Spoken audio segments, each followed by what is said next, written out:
Hello YouTube, today is the 5th of October 2021 and I'm videoing the Phalaenopsis orchid. I was really looking to see if it's time to water because I've not watered it for about a month. So this is in moss medium and I was getting a bit worried whether it's dry. Some leaves have fallen off. Let's take that away. The top moss looks dry, so let's have a look at the roots. So I pulled it out of its pot. There we are. So the roots are not too bad. They are not rotting. They are firm. They're not black, and they are pale colored. So I don't know what the pallor means. I think it's because it's dark in there. So the moss is still somewhat damp at the bottom. I checked with my fingers. So I'm really not going to water it, although from the top it looks like it's ready. So here is the advantage of moss medium is you can leave it alone, water it once and then leave it alone for a few weeks, maybe even up to 6 weeks. And it won't kill the plant. In fact, it gives it time to dry out.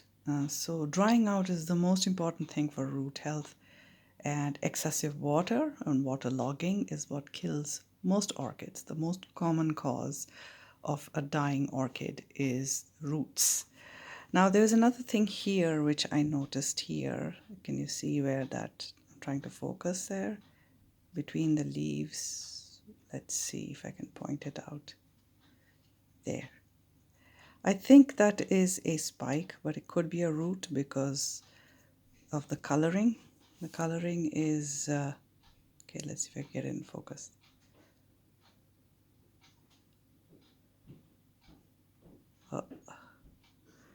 So it could be a root. It has kind of a pointy tip.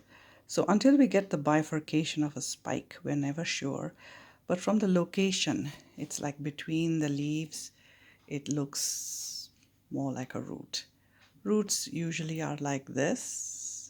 They have tips. They come out from the side, regardless of whether it's between the leaves or not. It's the placement of this thing between two leaves, there and there, that makes me think this might be a spike. But I am not sure. Sometimes you have to just wait and see. The coloring looks like a root. Usually a spike is green and bifurcated at the tip, and the root is conical like that. So we'll wait and see what happens. In a few weeks or 10 days or so, it'll become apparent what that is. My hunch is that it is a spike, but I could be wrong. So I am not going to water this orchid. I'm going to leave it alone. It has an old spike on it, which I should actually probably cut away. I don't expect much happening there. So I'll just cut it off. I'll cut it off right at the base. It has no use. It's not going to flower again. And it's kind of, at the end is, it's not dead, but I don't see any signs of activity there. So that's it for today, and I'll let you know what happens with that thing there between the leaves. Thanks for watching. Bye bye.